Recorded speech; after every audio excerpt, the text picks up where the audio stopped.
I really would love to reach out and have the support of the faith community. The faith community comes with a strong moral radar, an understanding that harming the earth is inherently wrong. It doesn't work. We could even take morality out of it and just say, does it work, does it not work? No, of course it doesn't work to cause mass damage and destruction. And the beauty is that a faith leader can stand up and speak from a place of authority without being compromised by who's paying him, what his shareholders are going to say, whether or not that's going to damage his bottom line. So faith leaders are free, they have a greater freedom, and they bring with that the clear voice that can speak out about our moral duties, if you like, here. And it goes further than that, because it's a recognition that where there's a moral duty, there ought also to be reflected in law a legal duty of care. And this is really the common denominator. It's all about our duty to care. And it's a duty that isn't a burden, it's a sacred duty, if you like, to care for life itself. We are talking about life of humanity here, life of the planet. So this is a message that unites faith leaders right across the world. And my invitation is to reach out to all of those faith leaders and say, please stand up and speak out, because you create the moral mandate for our leaders to speak from that place as well. Our leaders are very fearful of speaking from that place, so let's create the enabling conditions that allows them to do that, where they feel safe enough to say that.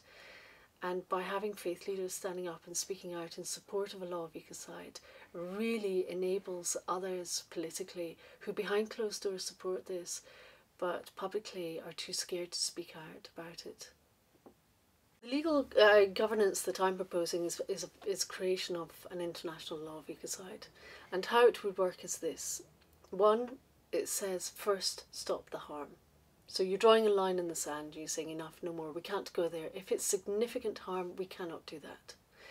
Two, it creates a legal duty of care.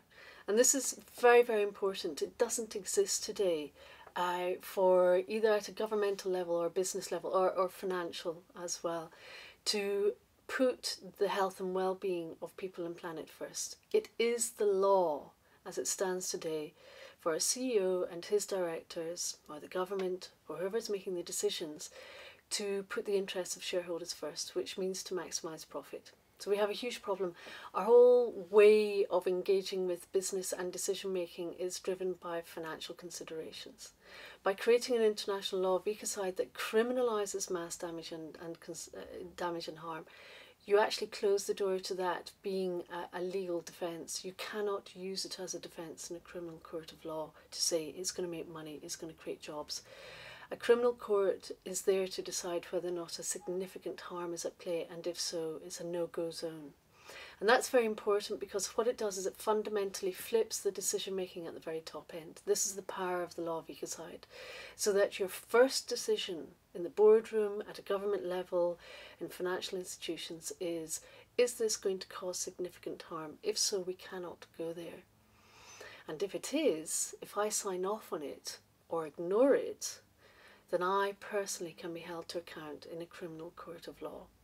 And that's very important. We use similar laws for childcare proceedings to stop abuse, human abuse, and it's exactly the same thing with the earth. Here we are, we're actually playing out an enormous abuse, a huge amount of significant harm playing out every single day, and at the moment there is no law to stop it happening. An act of ecocide occurs when significant harm is playing out. Now, what is that? Well, the definition I've given is extensive damage, destruction to, or loss of ecosystems. And the parameters within which I've proposed are the parameters that we already use during wartime.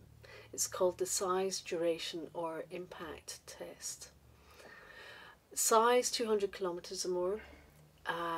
Duration, if we're knocking out an ecosystem for a season or more, which seems very short, but in truth, if you knock out an ecosystem for a season, you're knocking it out for decades, sometimes far longer, sometimes centuries. If you take out ancient wetlands and arboreal forests, you're looking at thousands of years. Impact comes down to severity of impact to human, natural or economic resources. And the important one there is that it doesn't have to have a price tag on it. So let's look at the Arctic Council, for instance, decision making that's made there. With the law of ecocide, what happens is by creating it to be an international crime against peace, it acts like umbrella legislation. You cannot override it by any other decision making. So we already have 4 international crimes against peace. We have genocide, war crimes, crimes against humanity. The 4th is crimes of aggression, which is the run-up to war. And I say there's a missing 5th international crime. It's ecocide.